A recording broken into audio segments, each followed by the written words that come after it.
Hey everyone, welcome back to the podcast. Today we're talking about a situation where English becomes incredibly useful very quickly. I think I know what this is, traveling. Exactly that. Today we're talking about using English while traveling, essential phrases, common situations, and how to feel confident, even in unfamiliar places. I think this is such a practical topic because travel puts your English to the test in real, unpredictable situations, very differently from a classroom. That's such a good point to start with. Why do you think travel specifically feels so different compared to everyday practice at home? I think it's because everything is unfamiliar at once. New places, new people, sometimes even different accents, all happening quickly, without much time to prepare. Right, and there's often real pressure too, like catching a flight or finding your hotel, which adds stress on top of the language challenge. Exactly. But the good news is travel English is actually fairly predictable once you know the common situations and useful phrases. Let's start with the airport then, since that's usually where a trip begins. Sure. At the airport, useful phrases include, "Where is the check-in counter? I have one bag to check," or "What time does boarding start?" These are pretty simple, direct phrases, right, but incredibly useful in the moment. Exactly right. Airports actually follow a fairly predictable structure: check-in, security, boarding, so preparing these specific phrases in advance really helps.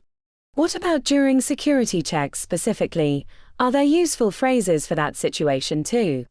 Definitely. Phrases like, "Do I need to remove my shoes?" or "Where should I place my bag?" are extremely common and useful.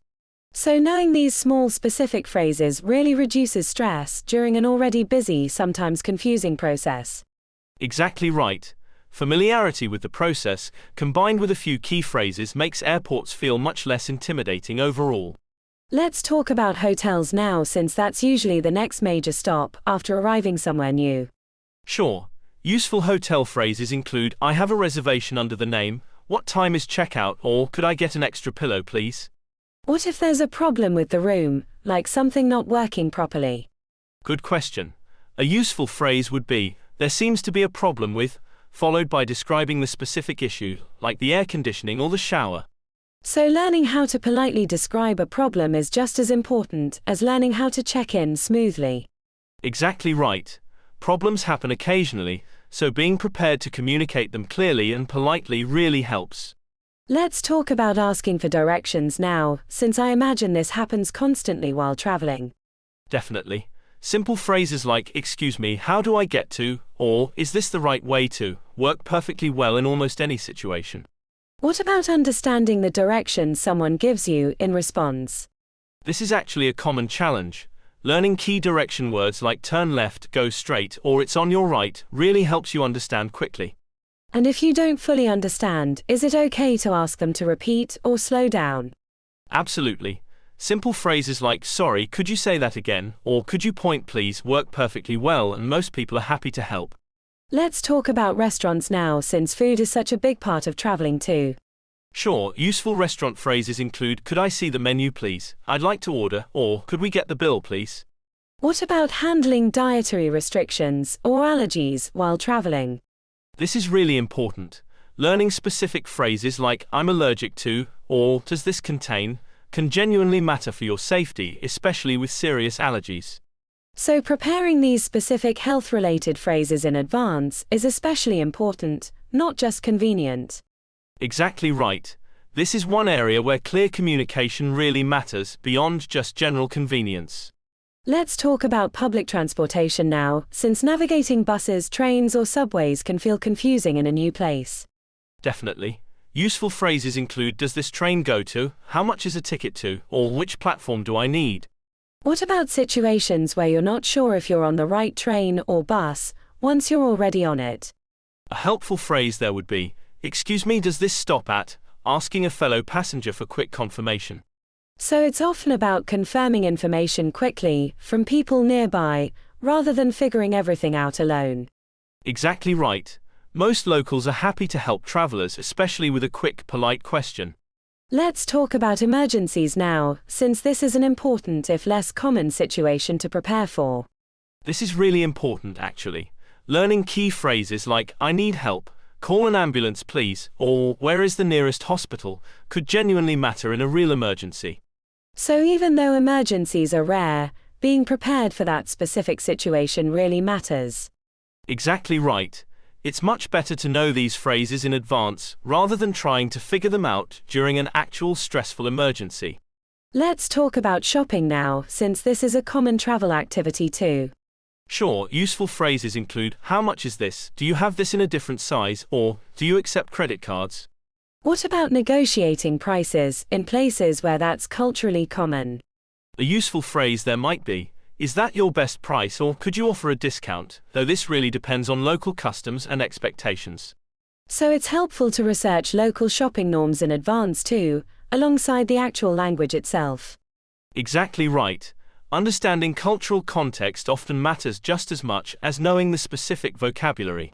Let's talk about small talk with locals now, since this connects to something we discussed in a previous episode too. Right, small talk really helps while traveling specifically.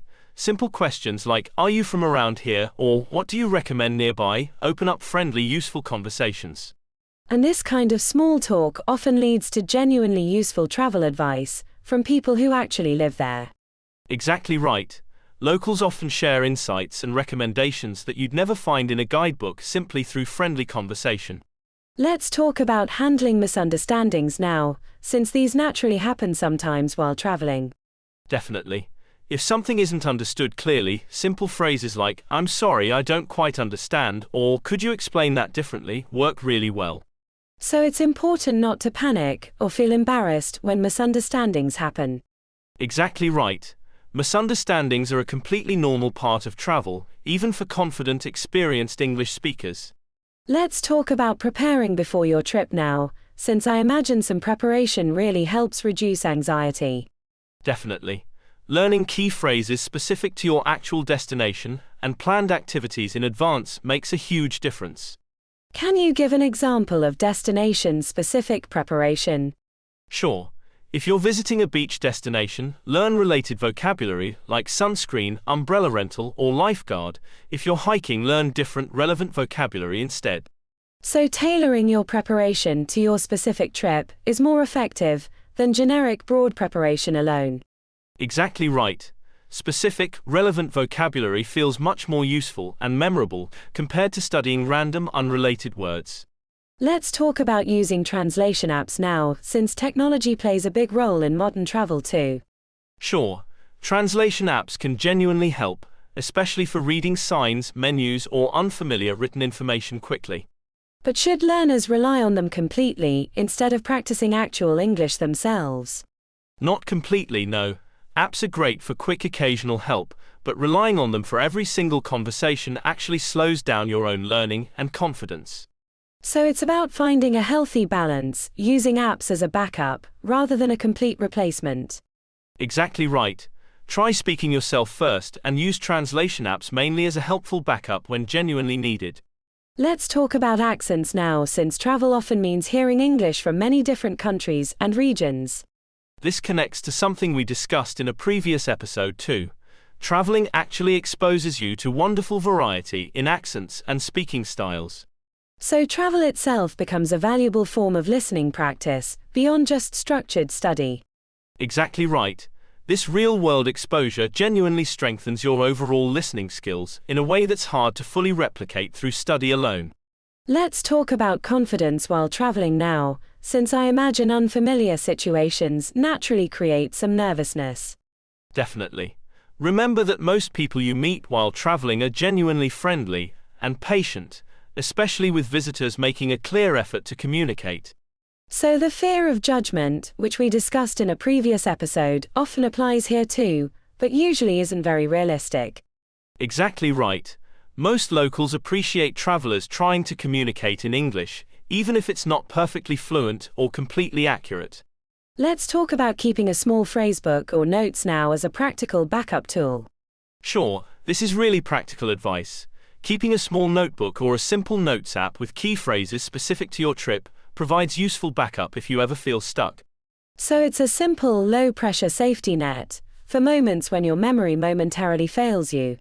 Exactly right. Having this backup genuinely reduces anxiety, knowing you have quick, reliable support if you ever need it. Let's talk about learning from mistakes while traveling now, since I imagine this happens naturally throughout any trip. Definitely.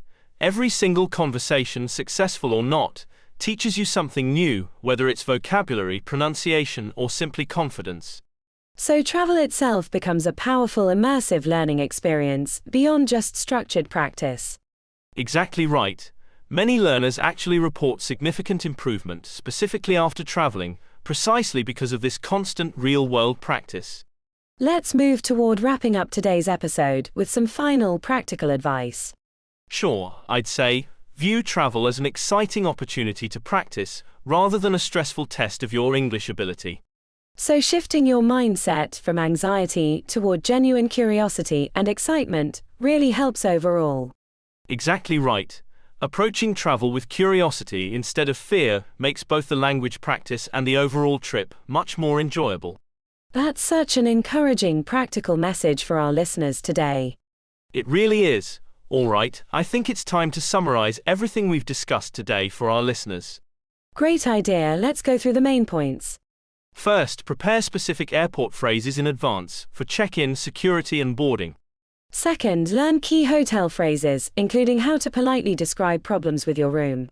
Third, prepare direction-related phrases and vocabulary for asking and understanding directions. Fourth, learn restaurant phrases, including specific vocabulary for allergies or dietary restrictions. Fifth, prepare public transportation phrases for confirming routes and buying tickets confidently. Sixth, learn essential emergency phrases in advance, even though emergencies are hopefully rare. Seventh, prepare shopping phrases and research local customs around pricing and negotiation. Eighth, use small talk with locals to build friendly connections and gain useful insider advice. Ninth, don't panic during misunderstandings, they're a completely normal part of travel. 10th, prepare destination-specific vocabulary, tailored to your actual planned activities. 11th, use translation apps as a helpful backup, rather than a complete replacement for speaking yourself. 12th, embrace exposure to different accents, since travel itself strengthens your listening skills naturally. 13th, remember that most locals are patient and genuinely appreciate your effort to communicate. 14th, keep a small phrasebook or notes app as a simple, reliable backup tool. And finally, view travel as valuable real-world practice and approach it with curiosity instead of fear. That's such a comprehensive, practical summary. I really believe if listeners prepare even a few of these specific situations, their next trip will feel significantly more comfortable. I completely agree. Traveling really does become one of the most powerful, enjoyable ways to practice and genuinely improve your English. Well said. All right, everyone, that's it for today's episode. Thank you so much for listening and for practicing your English with us today. If you found this episode helpful, try practicing one travel phrase out loud right now, like, "Excuse me, could you help me find?" Great advice as always. Take care, everyone, and keep practicing consistently. We'll see you in the next episode. Bye, everyone. Bye.